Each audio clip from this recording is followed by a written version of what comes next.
It's another Sunday night session. I'm the editor-in-chief of the Watercraft Journal, Kevin Shaw. Welcome for... Sorry, I can't do it any faster. All right. Sorry. I was trying to run through it really fast. Hey, guys. Welcome to another Sunday night session. I'm the editor-in-chief of the Watercraft Journal. My name is Kevin Shaw. We're in my home office, as always. I always do this from home. Anyway, hey. How's everyone doing?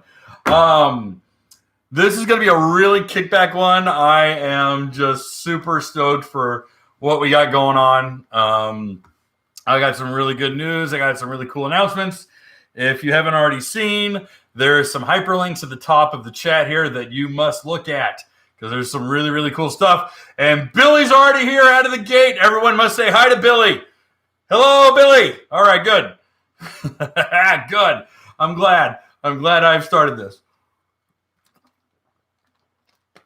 This is really, really cool. I hope a lot of you guys are excited as I am. We've got some really, really neat stuff. And we have, just for basic news, for things going on, I'm looking at the screens here. I'm sorry, I'm not looking at the camera. I need to look at the camera. You got to make eye contact. You know, creepy eye contact.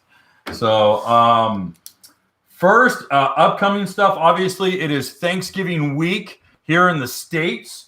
So a lot of our international friends, I know Canada already celebrated their Thanksgiving. I know that Australia doesn't have much to be thankful for, so they don't celebrate Thanksgiving. Sorry. But yeah, we got some really cool stuff going on, but because it is a federal holiday, we will not be publishing an article on Thursday, but I did schedule a video for Thursday, so we will be having some. Some content in case you want to escape the family. Thursday night, 6:00 Central Standard Time. We'll put up a quick topic, but there will not be an article. And we are also really, really hoping to get the Riva Limited Edition Superjet video done this week. If it is possible, it will go live on Friday. If not, it'll be next week. But we're really, really slamming to try to get that video out because immediately on base after that is the video for our first of the Watercraft Journal endurance rides of the endurance series or Enduro series. And this is something that we're really excited about is the Watercraft Journal Enduro series. We know we talked about it. We've kind of hinted about it, but we're lighting it off. We're making it happen. Like, this is legit. It's going to happen. You have no idea how absolutely full throttle stoked I am for what the announcement is for our next ride, for December's ride. December's ride is going to be a whole hell of a lot of fun. So I'm really, really stoked. And so let's see. We've got... okay, we've got the video coming out, news. Let's talk about the newest product that we've got, something we're really, really stoked about. It took a little longer than we were hoping, but if you guys can see here on my screen, it is the Watercraft Journal long sleeve UV resistant jersey shirt. All right. And this is made by the guys at Wind Rider. All right. Wind Rider magazine. Wow. What is that about? Wind Rider is a sponsor of the Watercraft Journal, of our magazine.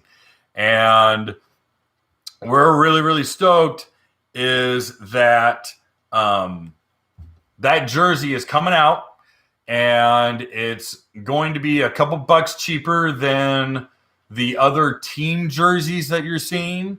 And primarily because a lot of those team jerseys will custom print your name on it. And we're not doing any custom printing. It's simply the logo. It's available right now in just the light blue. And let me pull up one more. Here it is. Here's what the back looks like. It is a long sleeve UV resistant high water wicking jersey. All right. I try to get the least busy I didn't want a really busy pattern. And I didn't want us to have our name all over the place. You don't need to be a giant billboard for the magazine. I wanted to get you guys a quality product that wouldn't stain, that's not going to sweat stain. I'm going to be wearing one at this next month's ride. And I am going to have a few of these to give away. We're going to have prizes. We had prizes at the last ride. This will be one of the prizes.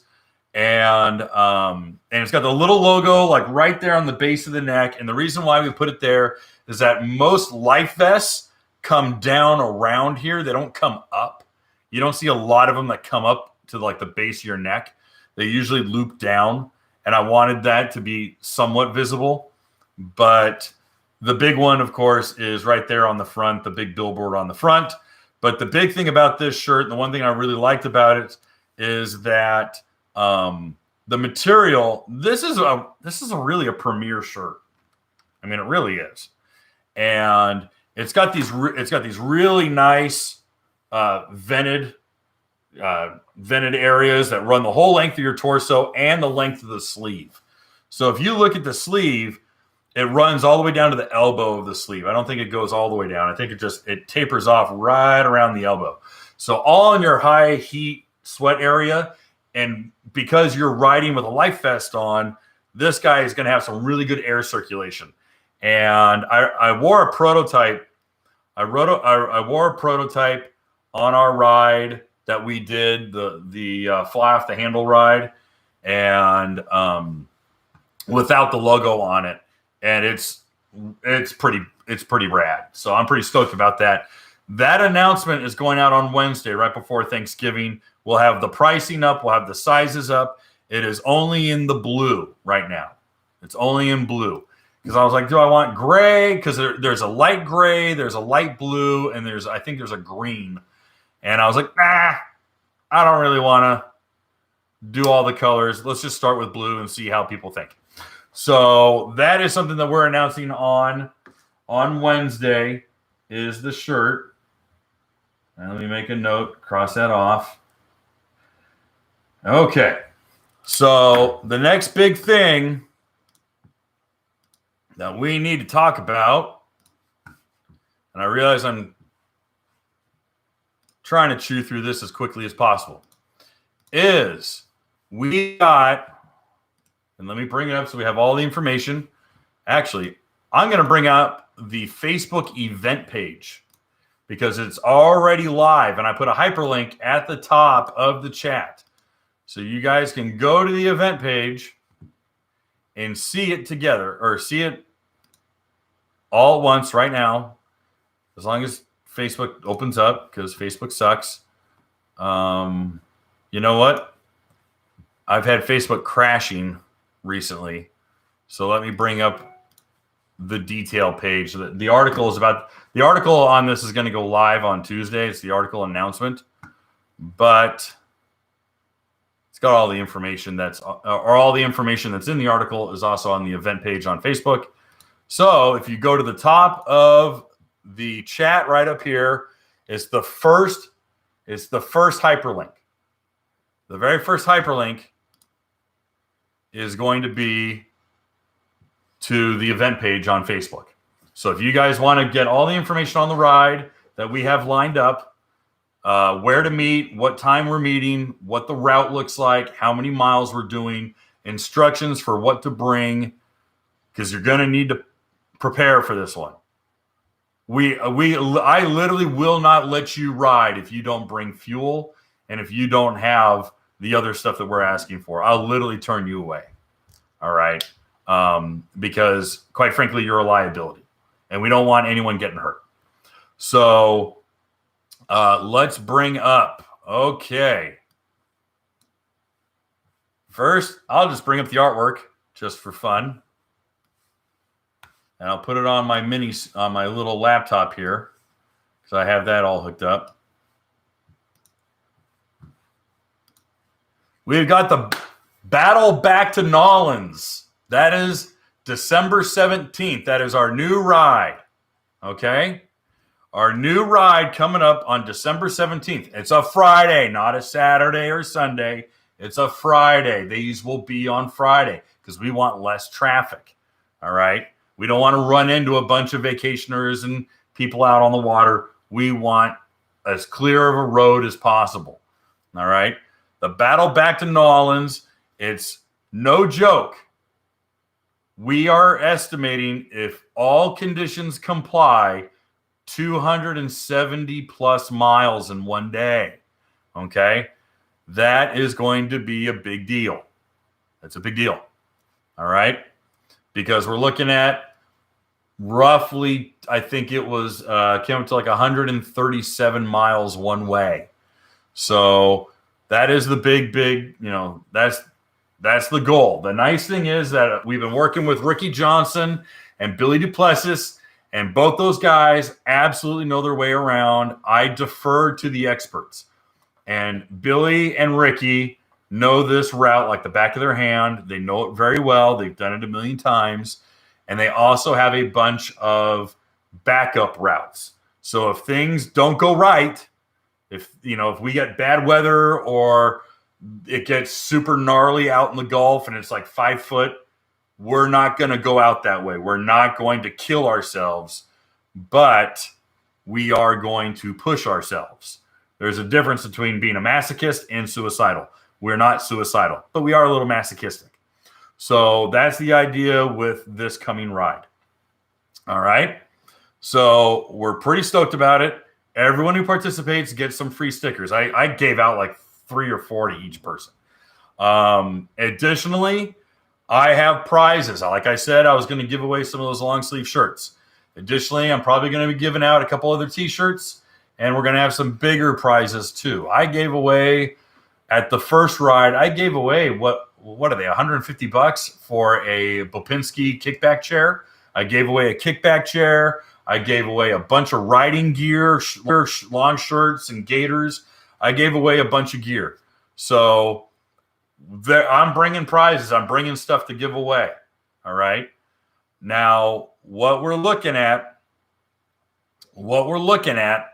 is a very early departure. We got to get out. We literally need to be moving at 6:30 because at sunrise, we got to move. We do not have enough daylight to fully fart around. Here's the big thing about doing a long distance ride. And this is the one thing that a lot of people are going to gripe about. All right. Besides, if it's cold or whatever. But one thing that a lot of people are going to gripe about is thus far, unless something radically changes and we have to change the route and we end up with a bunch of extra time so that we can change and do this, the current plan is you got to bring food and water or food and drink, food and water, because we're not stopping at a restaurant to have lunch. Understand me? Now, when we stop to get gas, because there's going to be 3 or 4 fuel stops, I think 3, you can go in there and get a payday bar or a Gatorade or whatever. But strongly recommend that you come prepared. I want you to do your best impression of a Boy Scout and come super prepared. All right. There's some mandatories for this ride, and I'm going to give you the mandatories. Let's start with your ski. All right. Number 1, bring fuel. I'm not talking, I topped off the gas tank, I should be good. No. Bring extra gasoline. Understand me? You cannot ride without extra gasoline. The first fuel stop is going to be around 65 to 68 miles. Okay? But we're going to be going fast. And a lot of people don't like the idea of, I have a GTI 130. I only go 45. This isn't the ride for you. I'm sorry. I'm going to be going anywhere between 65 and 76 on these flat straightaways. Okay? I don't expect everyone else to be going 76.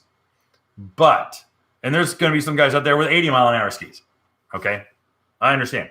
Greg Gaddis of Green Hulk Garage, Jerry Gaddis' son, who's taking over Green Hulk. Greg's going. Greg is going to be running the Watercraft Journal long hauler fuel system kit on his 81 mile an hour GP 1800R SVHO. All right. I pray to God it hangs on. I know it will. But Greg is going to push the crap out of it, which I love. I think that's great. So Greg's going to be running our tank. So I'm excited for that.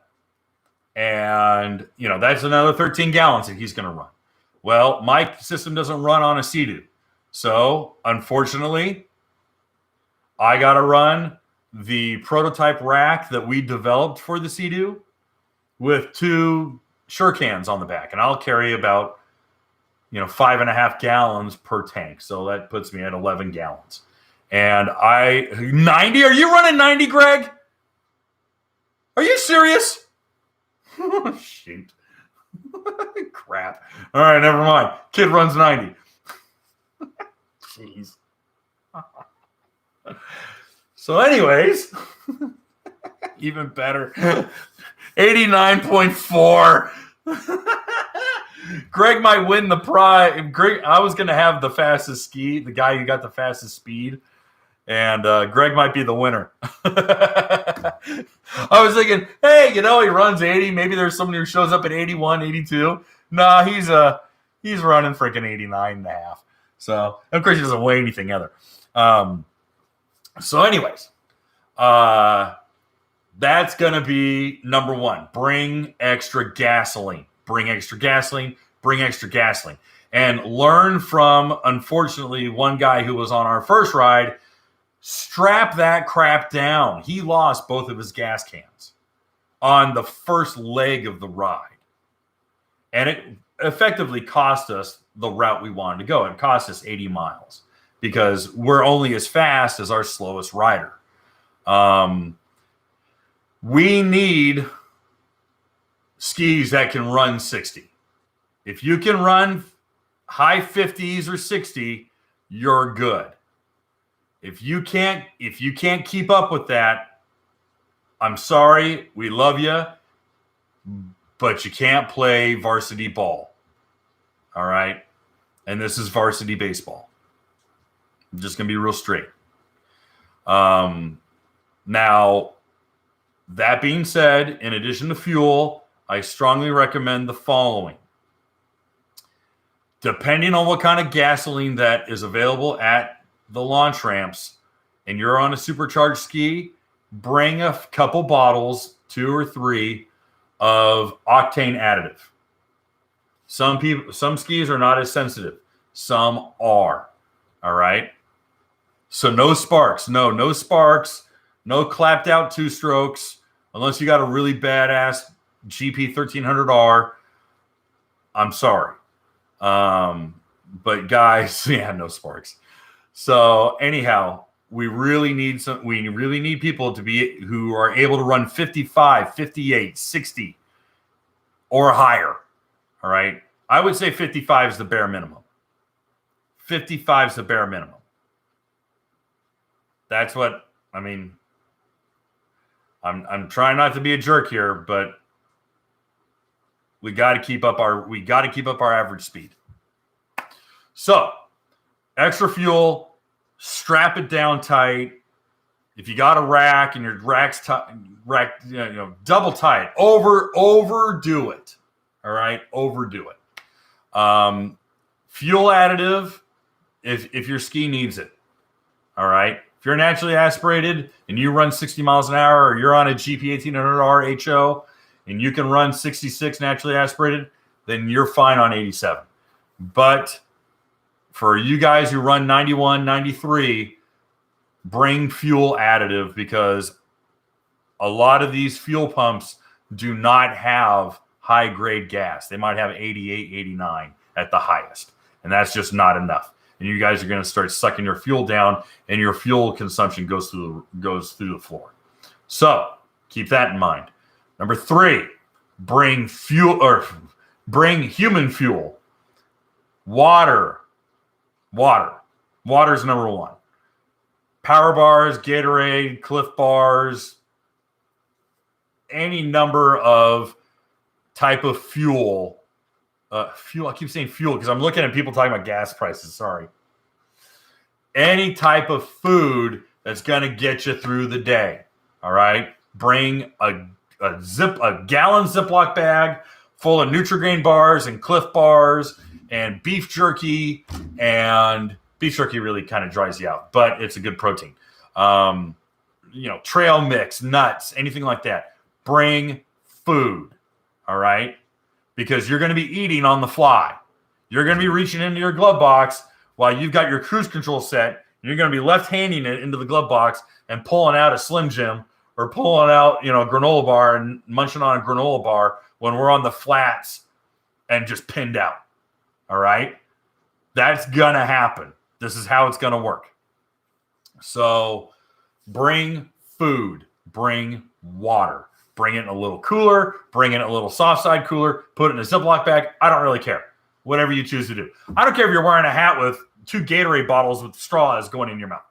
Just as long as you stay hydrated and fed, because we're not going to be stopping for food. The only time we stop is for gasoline. And, you could get food from the marina, but we're not stopping for a cheeseburger and a cold beer. Understand me? We're trying to get our goal of 270 miles. That's the gold ring here, guys. Okay? So, fuel, strap it down, fuel additive, food, other stuff you're going to want to consider. Here's where it gets a little gnarly, and we're going to chase some people out of here. I just know we're going to scare some folks away. Right now, the weather is saying it's going to be around 67 degrees, air temperature. So what that means is cold water. And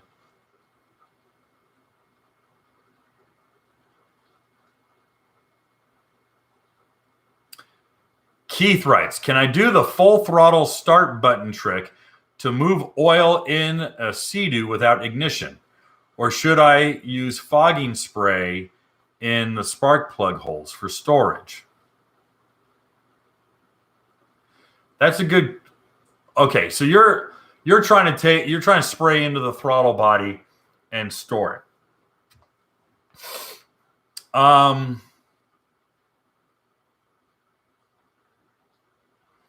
Yeah, you could. You could do either.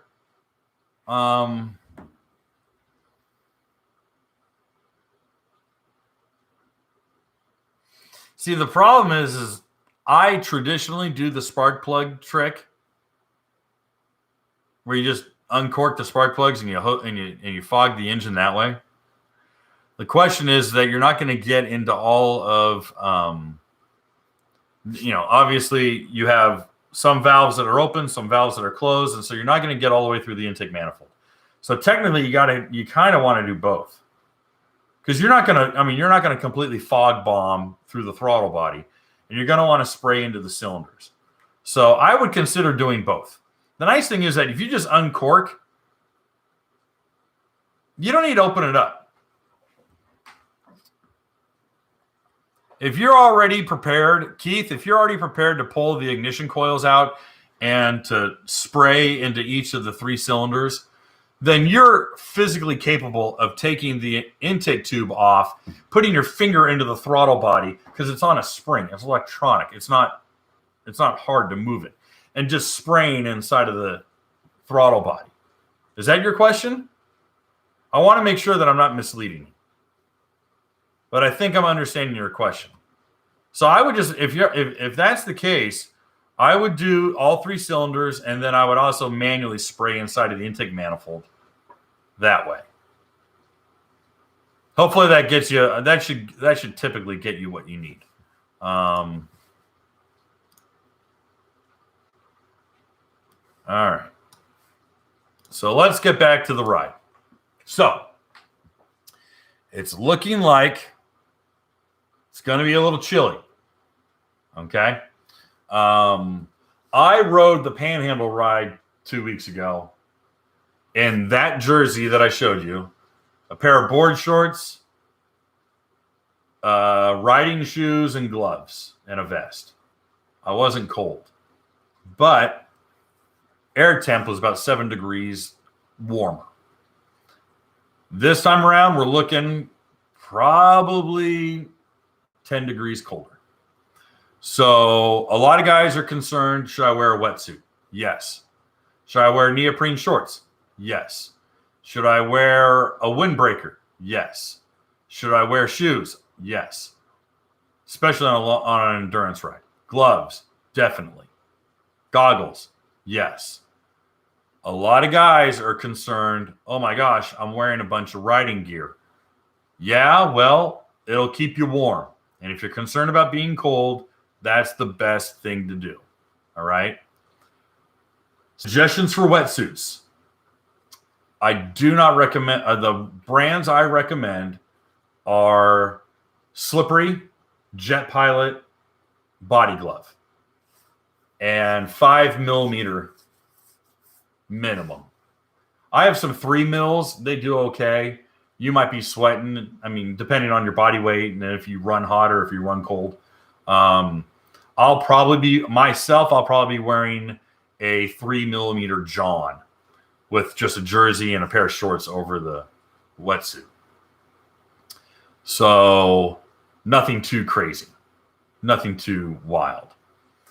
But with cold weather also comes a lot of well, they're not exclusively tied, but in addition to wearing cold weather gear, I hinted at, strongly recommend bringing if you got floating sunglasses, you can wear floating sunglasses. If you got a pair of goggles, a good set of goggles, wear those. You can treat them with Rain-X or treat them with another kind of spot resistant. There's a million types of Rain-X. Pseudo Rain-X brands. And treat the goggles. I also recommend, if you have them, a face mask or a rain protection mask, because a lot of people do not like constant sea spray. Salt exposure can make people's skin raw, can make people's skin sensitive. If you have that aversion, you might want to wear a mask.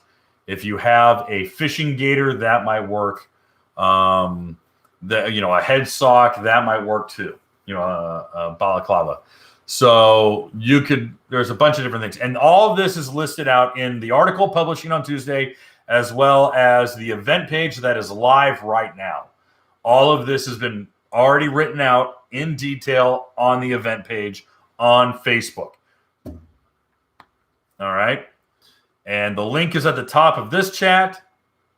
If you're watching this later at a different time, you can go to the Watercraft Journal Facebook page and click on events. It's there. Or you can simply go to events and type in Battle Back to Nolans. That's N''AWLINS.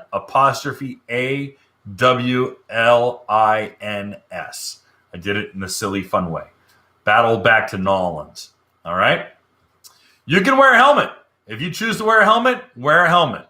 And there's nothing wrong with it. If you have a good motocross style helmet, the only thing I recommend is that you take any foam that might exist in the front breather, take that foam out, because that foam will collect water and do you a major disservice. But all your face pads in a motocross style helmet are good because they're removable, they're washable. But that front, most motocross helmets have foam there at the screens, at the mouth screens, for sand and dirt. Obviously, you're out on the water, so you don't need it. You want air circulation as much as possible. And that is going to be the best suggestion I can make for wearing a helmet on this ride, is take the foam out of the front. And they usually just slip it in. It's not glued in. Usually you can pull it out. All right.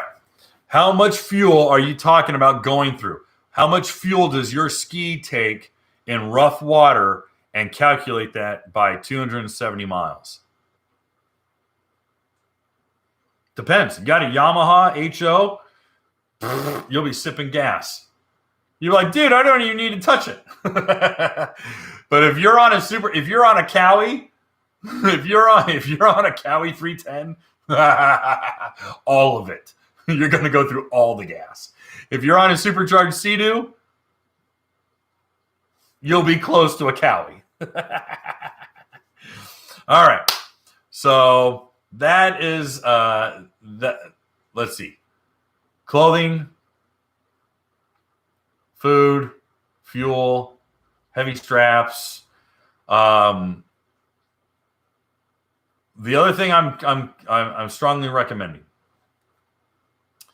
The other thing that I'm strongly recommending is what we in the offshore racing group of people always recommend, and that was a survival kit. Survival kits, in a survival kit, I strongly recommend that you have a dye bag, flares, have some tools, have some first aid kits, first aid materials.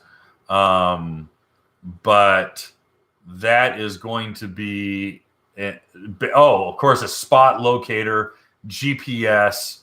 This is the offshore kit that is basic mandatory equipment for going out into open ocean situations, open sea state. So that is pretty much on point.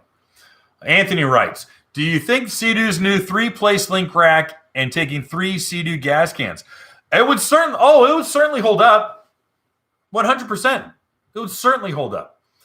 Cool PWC Stuff, who is our partner when it comes to rack design and rack manufacturing for our long hauler fuel system kit, they have a link kit or a link rack. And you know what? I'll show it to you. Give me 1 second. I'm going to go in the garage and I'll go get it.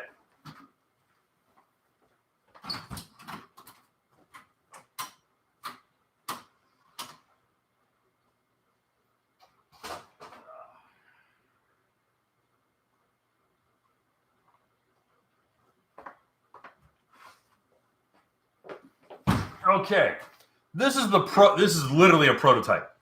All right. This is the prototype rack that I developed with Cool PWC Stuff for what was going to be our long hauler kit for Sea-Doo. Unfortunately, it doesn't work on 2012 and up Sea-Doos because of the ventilation system on the gas tank. So unfortunately, this was dead as a doornail. But what was neat about this is that it had the factory link attachments. So it goes into your link attachments.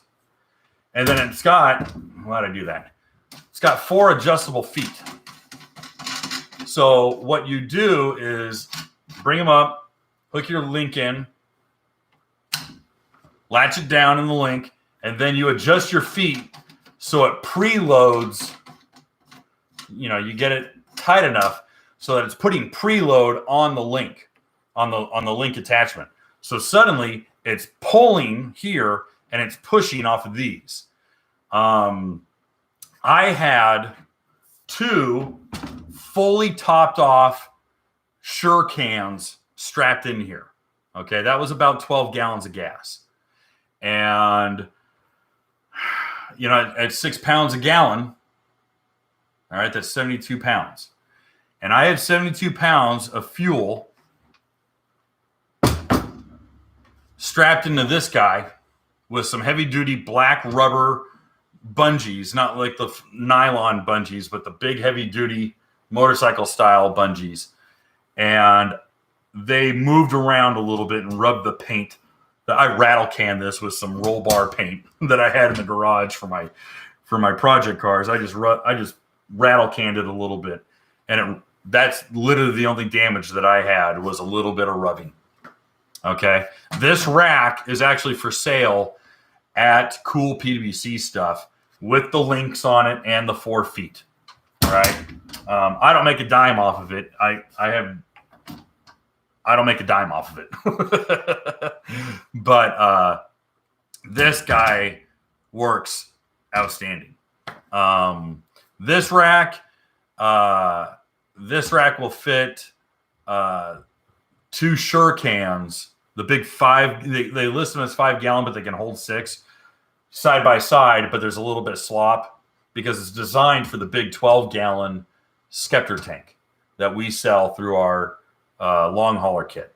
Unfortunately, we just, without making permanent modifications to your Sea-Doo, our Skeptor fuel system kit just wouldn't work. So that's unfortunately how it panned out. But this is the rack I'll be using on my RXPX with the 2 Shurikens. That rack is easy, bolts on, never have to worry about it. Don't need any extra straps, don't need any funky bunchy cords. All it does is just hook right on. Works great. I mean, and we beat the hell out of it. I mean, we were out in open ocean. I thought, maybe am I gonna lose this thing? Am I gonna snap the little racks? But I had 4 points. Can you post the link? I'm gonna grab one. All right, let me Google that for you. While I'm doing a live YouTube video, I'm just gonna go and I'm gonna go Google this for you to get you the link. You goobers. I swear, the things I do for you people. I don't even think I have the bandwidth for that. But all right. Come on.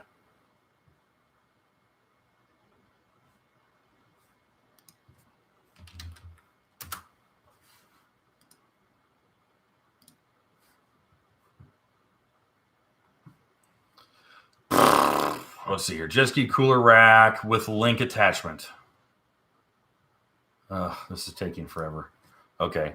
While I'm doing a YouTube live session and trying to Google stuff for you, it's taking a while to pull up.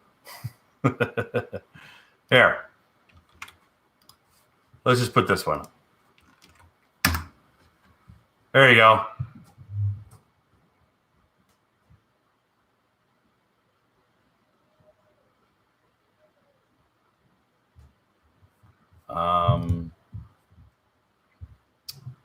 Yeah, that's just the rack system.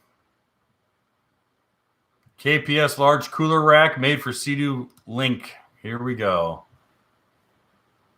That's a big one. Boy, you could fit a lot of freaking gas cans in this guy. Woo! That one's a moose. Holy crap, I didn't know he made that one. Look at the size of that thing. Jeepers creepers. Okay. So, yeah, there's a lot of options out there for you. And for Sea-Doo, you're the only difference is that I have a good relationship with a company that I trust, and I'm pretty anal about the people I trust. That's why you see me always cheering for Billy, because I trust Billy and I trust Ricky. There's people that I trust, and I name drop them. And when I get into bed with a company, it's because I trust them like immensely. So let's see here. We're already 40 minutes into this.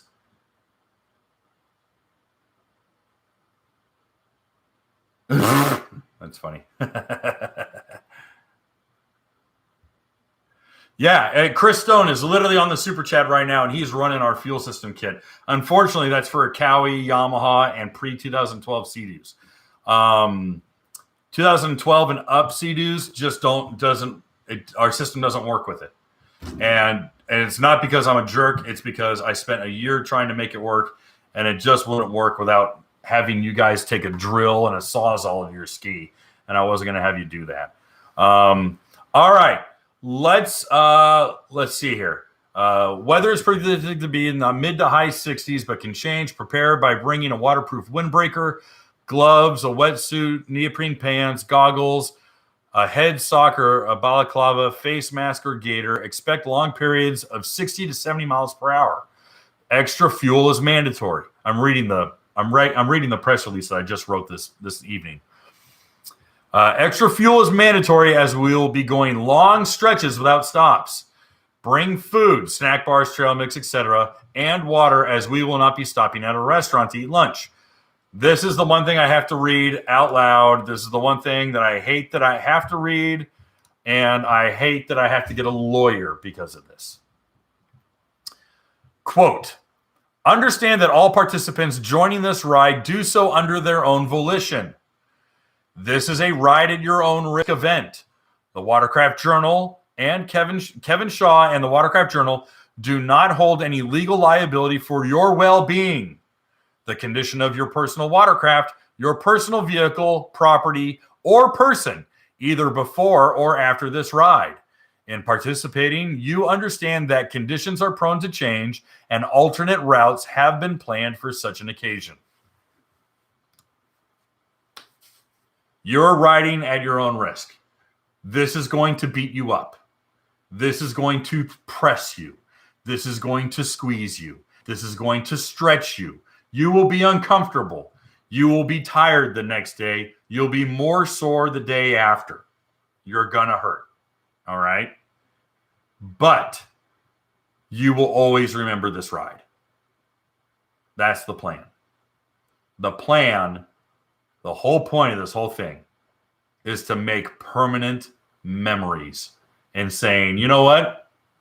This was a fun ride, but it doesn't beat what I did with Kevin Shaw last year or whatever. Okay? That's the idea.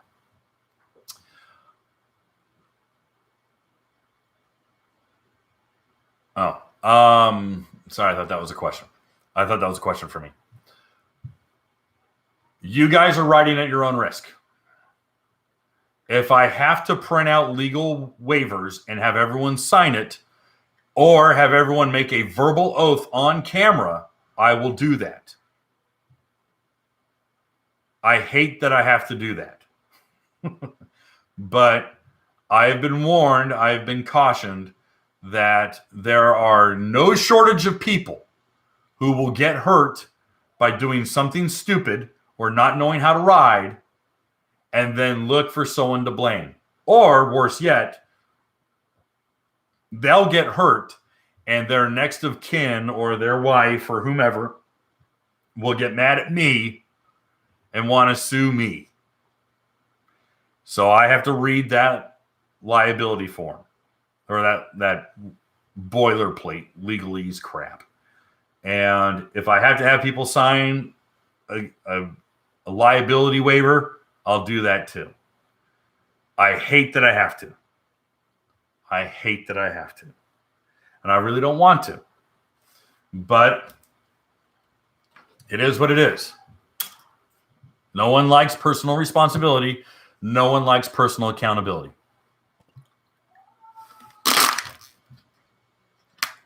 Makes me sick. All right.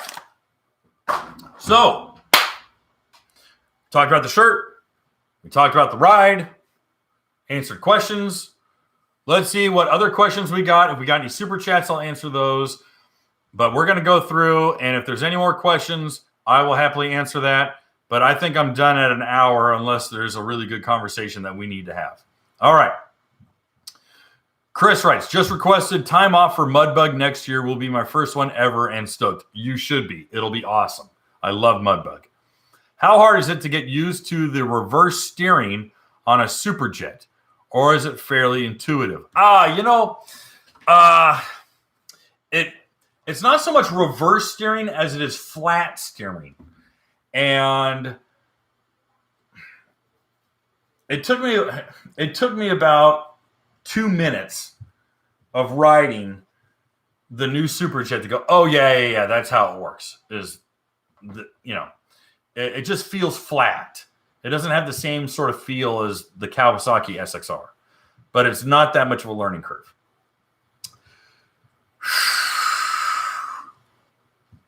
All right. Jay's Heavy writes, me and the wife rode 189 miles on Saturday to the Coosa River. Beautiful ride. That's awesome. Glad to hear it. That's cool. I love you guys doing longer rides. Longer rides, man. Long rides. Diversity of water. Push yourself. I love it. All right. Have you ever done your review on your RX-PX yet? Did I miss something?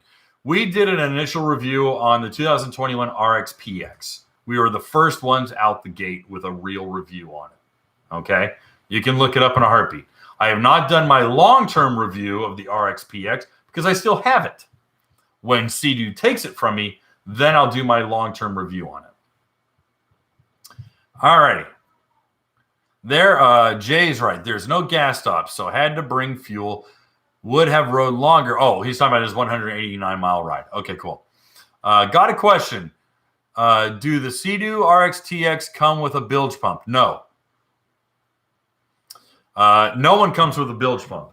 Yamaha advertises a quote-unquote automatic bilge, and all it is a siphon tube that runs from the inside of the hull to the pump.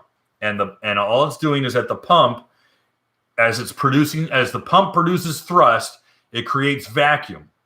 And that vacuum acts like a big old soda straw and sucks out any water that's in the inside of the hull. That's all it does. Automatic siphon, it works. I shouldn't be mean. It works, but it's not a bilge. It's not an automatic bilge. An automatic bilge is a true pump. All right, true dedicated pump. We have a super chat. Chris Stone writes, love tonight's topic, but off topic. When will you start the interviews and side-by-side videos? Sorry if I missed the info. I remember you saying you would start doing these with new software. Basically beginning of next year. And it's not going to be every week because, quite frankly, I'm typically not really interested in most people that people want me to interview. They don't interest me. They're out to sell a product, or they're going to be super biased, and there's just not a lot of people who really, really interest me. Now, there's people who are parts designers who like really get in the weeds of mechanical stuff, and I think that would be fun for me, but I think we'll have like 10 people watching. It's like, dude, let's talk pump cones. It's like, what? Why? I'm like, let's talk. I want to talk about pump cones for an hour and a half. So I like getting into the weeds, the engineering weeds on stuff like that. So I'm not super dedicated to the whole interview thing because I'm not trying to be Joe Rogan. But that's the next step of evolution for this channel, is doing interviews, and it's going to be next year. All right.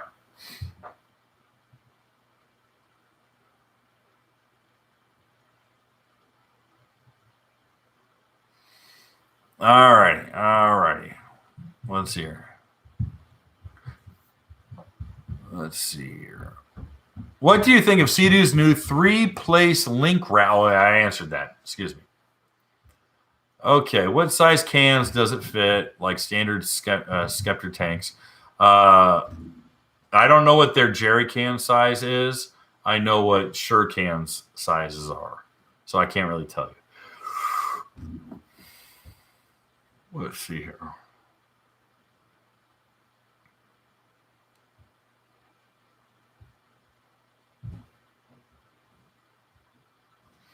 I was contemplating on buying an old and or crappy ski hull and turn it into a towed gas barge for the Sea-Doo. I know you're joking, but believe it or not, there was a guy who made a cargo trailer that he sure tried to get it off the ground and sold a few of them. Never really caught on. And you couldn't go fast with it. And even when I tested it, we broke parts off of it. Really nice guy, really super guy.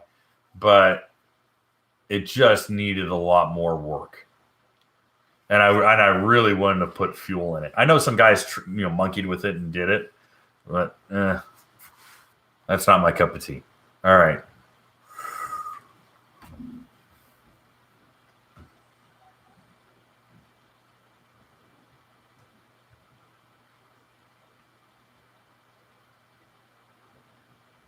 Oh, don't forget to like the video, guys. We don't have a lot watching tonight. We only have about 83, but let's try to get to 50 at least. Oh, Oh, Jason. Is the guy okay on the red ski who crashed on the fly off the handle ride? His name's Tony, and that dude is absolutely tough as nails. He's a paraglider. He has crashed into trees. He's crashed into homes. I had dinner with him. He and I went to Whataburger after the ride. No one else wanted to go to Whataburger. I'm like, dude, Whataburger. We had to go to Whataburger. So we don't have one in Tennessee yet. So I had to go to Whataburger. But Tony and I had dinner after the ride. And besides talking about his divorce and him scoping out anything with a skirt in that Whataburger, yeah, he was fine. Yeah, he cut his forehead because when the ski cut left, he went right, and his feet were not in the right position, and he went face first into the gunnel, and he went clang, and it got him pretty good. Rung his bell. Don't get me wrong, rang his bell.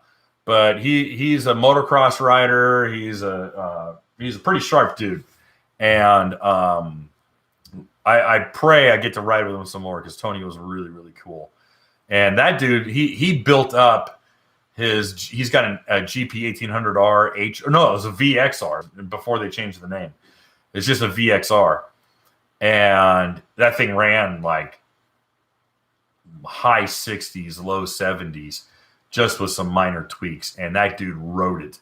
I mean, he rode that thing like a $2 horse. He beat the hell out of it, and it was great. So I really look forward to riding with Tony again. He was a cool dude. All right. Anthony writes, geez, you got me scared about this ride, and I'm not even going. You should go. You should go. Go. You should go. Be a man. You should go.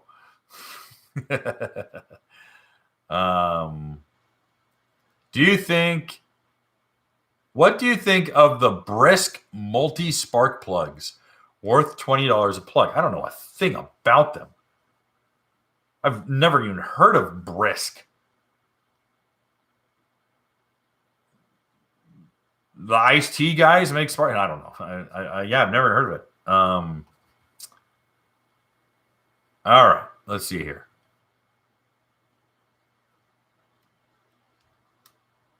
Yeah, love my 2016 FCS constant running electric builds. Yes, they got rid of those when they changed it in 2018. Supercharger naturally aspirated. Just kidding. I enjoy your show. Thanks for the knowledge. My pleasure. What water temperature is too cold for the GP? I'm terrified of cracking my cylinder head. You'll be fine. You'll be fine. And the water's not going to be freezing. You'll be fine. It's the Gulf. We're not up in Alaska. And you know what? For you guys who say, oh, I'm going to crack my head if I run in freezing cold water, I would invite you to go and check out the Intrepid Cottager. It's a blog called the Intrepid Cottage, like cottage cheese. The Intrepid Cottager. All right? That dude is out there in ice flows. He's in a dry suit, but he is out there running all the time. He's my freaking hero. He's great. So, and he's like in his 60s, and he's out there riding around when it's freezing cold, and he's like, hey, check this out, and let's go to this beaver dam, and let's go over here. And I mean, he does some amazing stuff. So if you guys have never checked him out, please check out the Intrepid Cottager. Just Google it. All right. So I got 6 of the half-liter bottles of XPS 5W40 for $20 Canadian. Dealer was basically giving them away. They had 100 or something. Wow, that's a killer deal. Jeez. Anthony, let people know what dealership, if they have any left. 407 writes, my Sea-Doo dealer received 4 2012 or 2022 skis this weekend. All of them are missing computer chips for the dash. Looks like I am not getting my GTX for a while. Wow. Why would they even take delivery? That doesn't make sense. They would take delivery.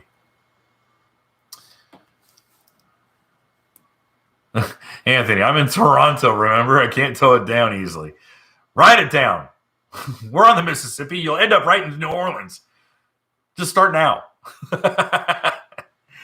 Any recommendations for a northerner towing through freezing temps to get to warmer weather rides? You'll be fine. Tow it down.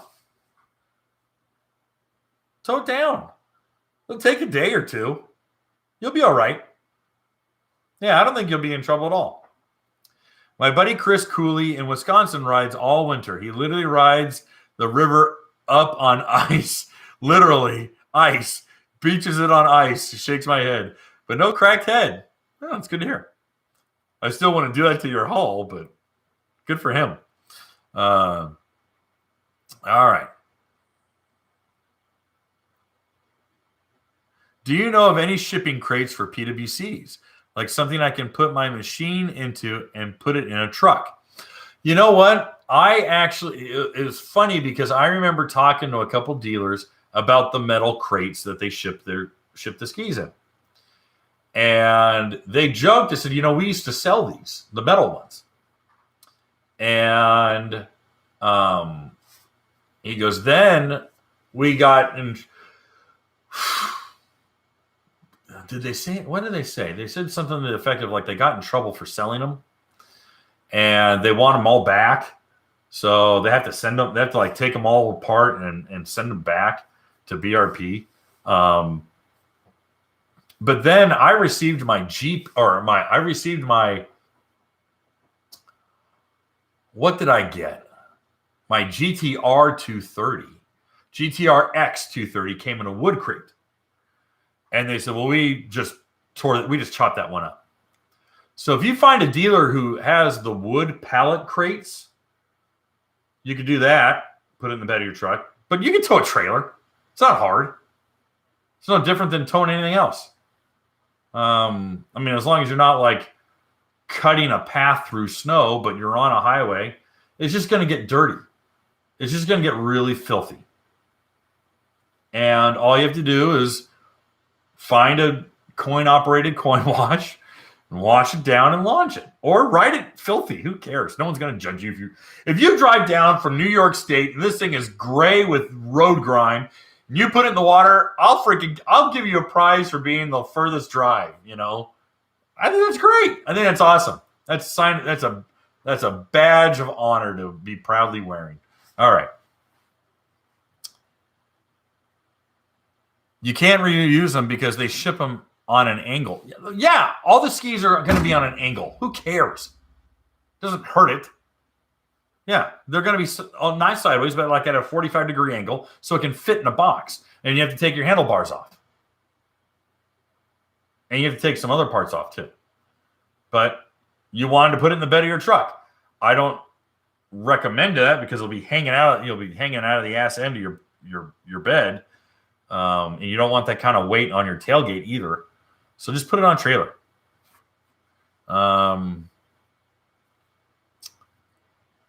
Yeah, you'll get an award.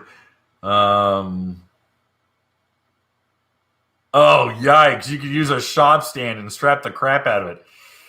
I don't like that idea at all. Ooh, I have a good aqua cart in there, and I wouldn't even do that with an aqua cart. I don't like that idea at all. All right. Maybe our next ride.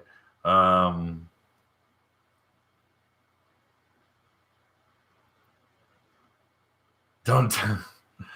All right.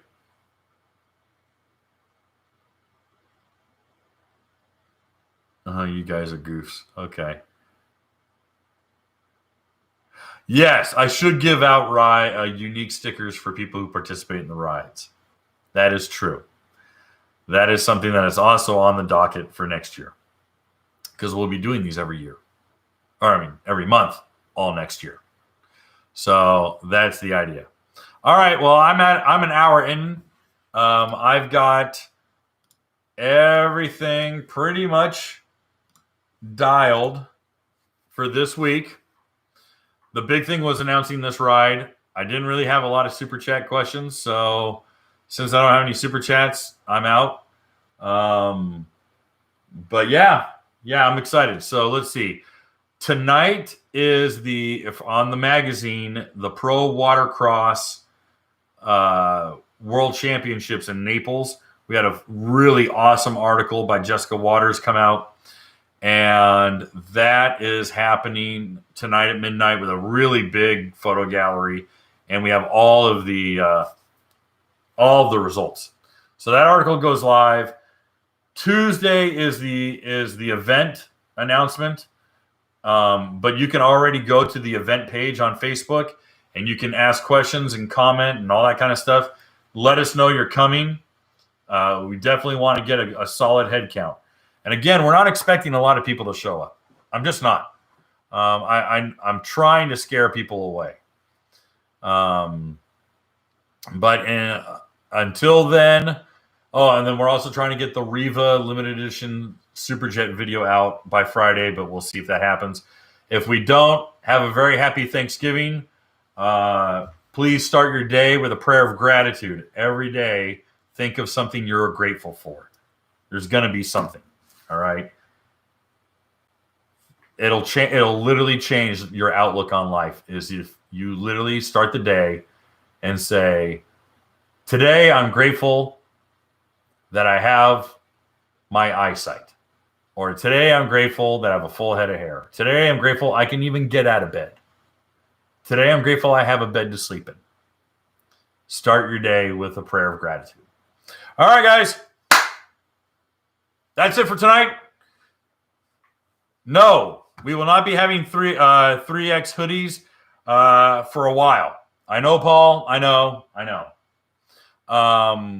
The supplier that does our hoodies, that cut of hoodie is only up to 2X. If I go to a cheaper hoodie, which will fall apart and be crappy, but be the same price, it'll be 3X. So I kind of don't want to sell a crappy product at the same price. I know that sounds kind of crass, but I mean, unless something changes and the supplier says, hey, we're going up to 3X, then I'll make an announcement. But for right now, the suppliers for our hoodie that we have, because it's a premium hoodie, they only go up to 2X. So I'm trying, but I just don't want to sell. I don't want to charge you the same price for a crappy product that's not going to last a couple washes. All right. Guys, thank you again. We're done. Have a very happy Thanksgiving. We will talk soon.